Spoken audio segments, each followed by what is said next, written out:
नोवोलोल 806 alientext.com। दोस्तों 8 अगस्त 2024 सावन तीसरा गुरुवार। दोस्तों ये जो गुरुवार है सावन महीने में पड़ने वाला सबसे बड़ा गुरुवार है, क्योंकि यह सावन महीने के दिनों में पड़ रहा है, जिसका बहुत ही बड़ा और विशेष महत्व होता है। और ऐसा दिन पूरे साल में सिर्फ एक ही बार आता है। और दोस्तों आप सभी लोग जानते हो कि गुरुवार का अगर सबसे बड़ा कोई उपाय है तो वह एक छुटकी हल्दी वाला उपाय है। तो दोस्तों सावन महीने के तीसरे गुरुवार के दिन आप लोग को इस एक छुटकी हल्दी वाले उपाय को जरूर करना है। बहुत सारे लोग होंगे जिन लोगों ने इस उपाय को ना किया हो, मतलब पूरा साल निकल गया, उन्होंने किसी भी दिन इस हल्दी वाले उपाय को ना किया हो। पर दोस्तों आपके पास एक आखिरी मौका बचा हुआ है, जो कि 8 अगस्त के दिन। तो इस दिन आप लोगों को इस वाले उपाय को जरूर कर लेना है।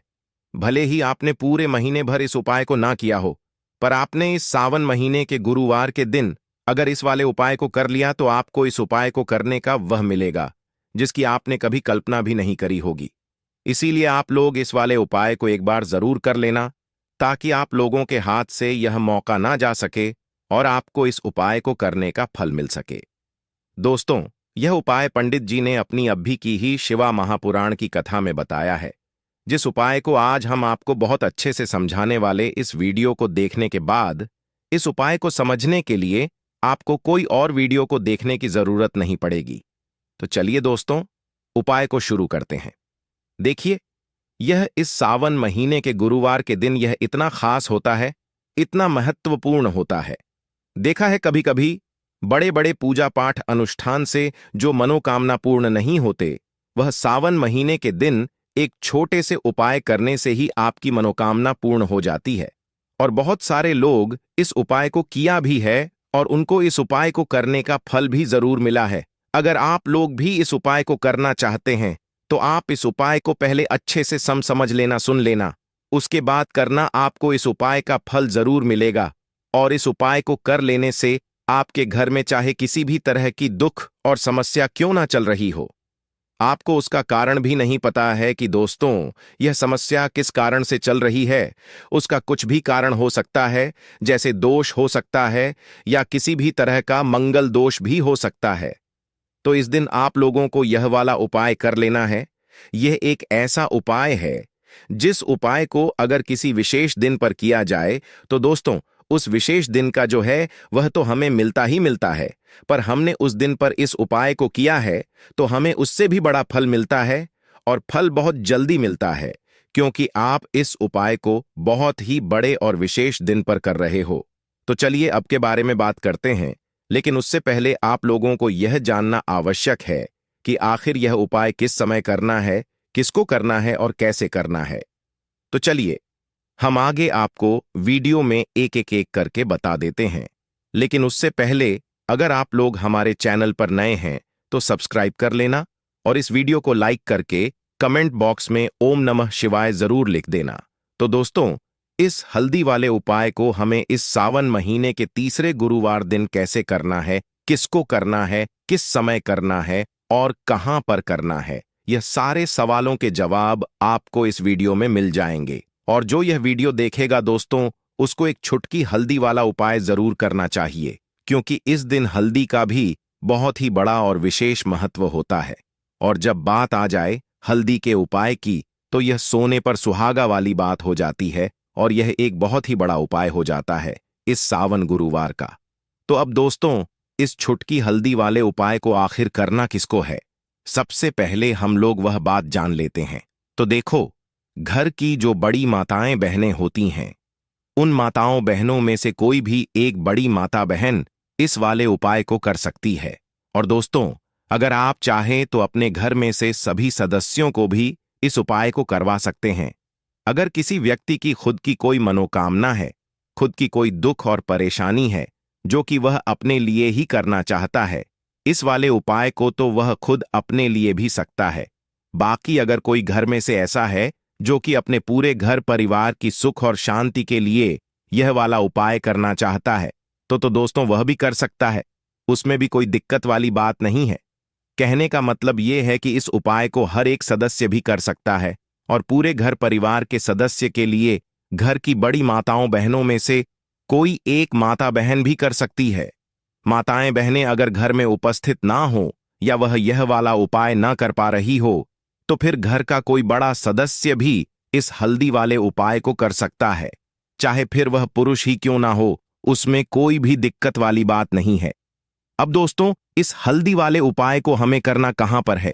हमें इसे घर के मंदिर और तुलसी के किनारे में जाकर करना है। बहुत सारे लोग प्रश्न करते हैं, हर एक उपाय को करते समय क्या हम इस उपाय को अगर घर पर तुलसी का पौधा ना हो तो मंदिर में कर सकते हैं? तो इस वाले उपाय को अगर घर पर करोगे तो ज्यादा अच्छा होगा। अगर मंदिर में तुलसी का पौधा है और वहां करोगे तो भी कर सकते हो इस वाले उपाय। उसके बाद में दोस्तों, जो अगला प्रश्न निकल कर आता है वह यह आता है इस उपाय को लेकर कि आखिर इस उपाय को हमें किस समय करना है, सुबह के समय करना है कि शाम के समय करना है? तो देखो, इस वाले उपाय को आप लोग सुबह के समय भी कर सकते हो और शाम के समय प्रदोष काल में भी कर सकते हो। अब अगर आप पूछो कि दोस्तों सबसे उत्तम समय कौन सा रहेगा इस एक छुटकी हल्दी वाले उपाय को करने का, तो हम आपसे बस यही कहेंगे कि इस उपाय को आप शाम के समय करेंगे तो ज्यादा होगा। बाकी अगर सुबह के समय भी करेंगे तो भी अच्छा होगा, उसमें कोई भी दिक्कत वाली बात नहीं है। तो अब दोस्तों, जो अगली सबसे बड़ी और महत्वपूर्ण बात आती है वह यह आती है कि सुबह अगर हम उपाय को करेंगे तो हमें कितने बजे से लेकर कितने बजे तक के बीच में करना है, और शाम के समय प्रदोष काल में करेंगे तो हमें कितने बजे से लेकर कितने बजे के बीच में करना है। तो देखो, सुबह जितनी जल्दी हो सके आप उपाय को करने की कोशिश करना। बाकी अगर किसी कारणवश लेट भी हो जाओ, थोड़ी देर भी हो जाए, तो 10 या फिर 11 बजे तक भी आप उपाय कर लेना। पर ध्यान रहे 12 बजे से ज्यादा देरी ना हो, ठीक है? इस बात का ध्यान रखना। उसके बाद में दोस्तों, अगर शाम के समय प्रदोष काल की बात करें, प्रदोष काल का जो समय है होता है वह शाम के 6 बजे से शुरू हो जाता है। मतलब शाम के 6 बजे से लेकर 8 बजे के बीच का जो समय होता है यह समय प्रदोष काल का समय होता है। पर अभी जो मौसम चल रहा है इस मौसम में जो है शाम बहुत देर होती है, तो आप इस उपाय को 7 बजे या 8 बजे के बीच में भी कर सकते हो। मतलब शाम के 6 बजे से रात 8 बजे के बीच में आप कभी भी इस वाले उपाय को कर सकते हो, उसमें कोई भी दिक्कत वाली बात नहीं है। परंतु गुरुवार के दिन कोशिश करना कि समय के अंतर्गत ही कर लो। किसी कारणवश ना कर पाओ तो थोड़ा देरी से भी कर सकते हो, आपको उपाय का फल जरूर मिलेगा। अगर हमारे जीवन में दुर्भाग्य लगातार बना हुआ है, हमारी किस्मत रूठी हुई चल रही है, हमारे जीवन में लगातार कोई ना कोई विपत्ति आ रही है, कोई ना कोई ऐसे ग्रह नक्षत्र हमारे जीवन में लगातार बने हुए हैं जिनकी वजह से हम कोई भी अपना कार्य नहीं कर पा रहे हैं, ना ही हम अपना व्यापार शुरू कर पा रहे हैं, ना ही हमें अच्छी नौकरी मिल पा रही है, हमारे जीवन में काम धंधे की हासिल हो पा रही है, हमारे किसी भी कार्य में हमें सफलता नहीं मिल पा रही है। तो पूज्य गुरुजी ने कहा कि जीवन में भी अगर इनमें से किसी भी तरह की समस्या चल रही हो तो आपको सावन महीने में पड़ने वाले तीसरे गुरुवार के दिन यह विशेष उपाय जरूर कर लेना चाहिए। तो दोस्तों, अब जानते हैं इस विशेष उपाय के बारे में, लेकिन उससे पहले एक प्रार्थना है। अगर आपदा वास्तुशास्त्र चैनल पर नए हैं तो कृपया चैनल को सब्सक्राइब अवश्य कर लें। देखिए, यह वीडियो बहुत ही ध्यान से सुनिए, क्योंकि इस वीडियो में जो उपाय आपको बताए जाएंगे वह सावन महीने के तीसरे गुरुवार की तिथि में ही करने हैं। सावन महीने के तीसरे गुरुवार के दिन अगर हम लोग यह उपाय कर लेते हैं तब तो पूज्य गुरु जी ने अपने शिव महापुराण की कथा में कहा है कि आपके जीवन से इन सारी समस्याओं का अंत हो जाएगा और आपको धन संबंधी किसी भी प्रकार की कोई परेशानी का सामना नहीं करना पड़ेगा। देखिए दोस्तों, सबसे पहले आप इस सावन के तीसरे गुरुवार को एक कार्य करेंगे। आप सुबह जब भी उठेंगे तो अपने स्नान वाले जल में थोड़ी सी हल्दी जरूर मिला लेंगे। आप सभी जानते हैं कि सावन का महीना चल रहा है और यह महीना समर्पित होता है भगवान महादेव को, माता लक्ष्मी को और माता तुलसी जी को। इसलिए अगर आप हल्दी वाले जल से स्नान करते हैं तो पूज्य गुरु जी ने कहा है कि इससे आपका दुर्भाग्य समाप्त होता है, आपकी रूठी हुई किस्मत जागती है और आपके सौभाग्य में वृद्धि होती है और आपका गुरुग्रह मजबूत होता है। अब जानते हैं गुरुजी द्वारा बताए गए पहले खास उपाय के बारे में। इस उपाय के आपको 2 हरी इलायची ले लेनी है, फिर इसी के साथ साथ आपको ले लेना है एक दीपक। दीपक आप मिट्टी का भी ले सकते हैं और आप अपने घर पर अगर आटा मड़कन है तो उसका भी दीपक आप तैयार कर सकते हैं। इस दीपक में आपको घी का इस्तेमाल करना है और साथ ही साथ लंबी रुई की बत्ती का उपाय करना है। देखिए, इस उपाय को बहुत ही ध्यान से समझिए, क्योंकि यह उपाय महादेव को भी बहुत प्रिय और माता लक्ष्मी को भी बहुत प्रिय है। देखिए, अब सबसे पहले आप एक काम करेंगे। आप यह दीपक लेकर अपने घर के मंदिर के सामने पहुंच जाएंगे। आपके घर के मंदिर में माता लक्ष्मी की अगर कोई फोटो है, कोई प्रतिमा है, या फिर आपकी कुलदेवी की कोई फोटो है, कोई प्रतिमा है, या फिर माता रानी के किसी भी स्वरूप की कोई फोटो है, तो उनके सामने आपको यह उपाय करना है। आधा उपाय आप अपने घर के मंदिर में करेंगे और आधा शिवालय में जाकर करेंगे, इसलिए आपको उपाय बहुत ही ध्यान से समझना है।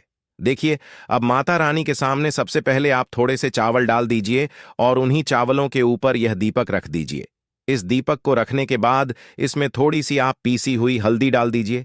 थोड़ी सी शुद्ध पीसी हुई हल्दी इस दीपक में डाल दीजिए। उसके बाद आप यह दीपक प्रज्वलित कर दीजिए और वहीं दीपक के सामने बैठकर, यानी माता रानी के सामने बैठकर, आप कम से कम 11 बार या 21 बार या 21 बार या 108 बार, जितना भी आपके पास टाइम हो बार, आप ओम महालक्ष्मी नमः इस मंत्र का स्मरण कर लीजिए।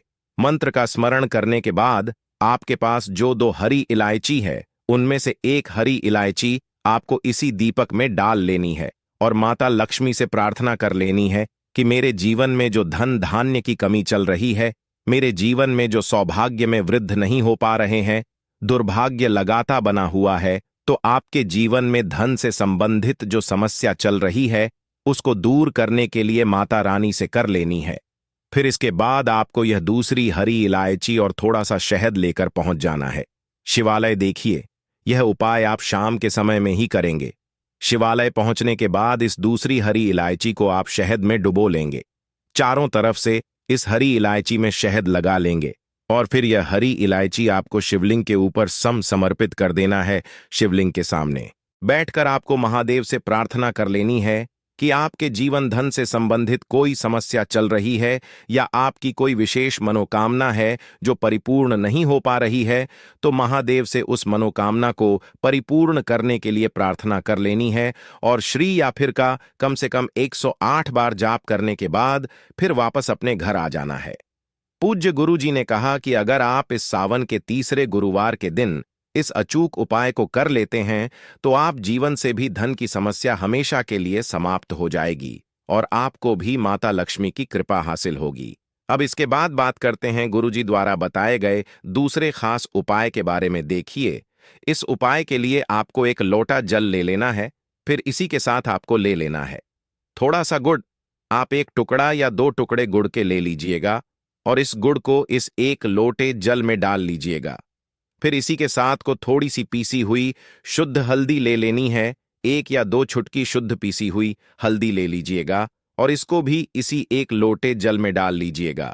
अब आपका यह एक लोटे जल का मिश्रण तैयार हो गया। इस एक लोटे जल को लेकर आप पहुंच जाएंगे अपने घर पर जो माता तुलसी का पौधा है उसके सामने। अगर आप अपने घर की छत पर माता तुलसी का पौधा रखे हुए हैं तो वहां पहुंच जाएगा और यह एक लोटा जल माता तुलसी जी के पौधे में आपको समर्पित करते हैं और ओम नमो भगवते वासुदेवा या फिर ओम महालक्ष्मी नमः, इन दोनों में से किसी भी एक मंत्र का लगातार स्मरण करते जाए। धीरे धीरे जल समर्पित करते जाइए और इन दोनों में से किसी भी एक मंत्र का कम से कम 11 बार या फिर अधिक से अधिक 108 बार जाप कर लीजिए।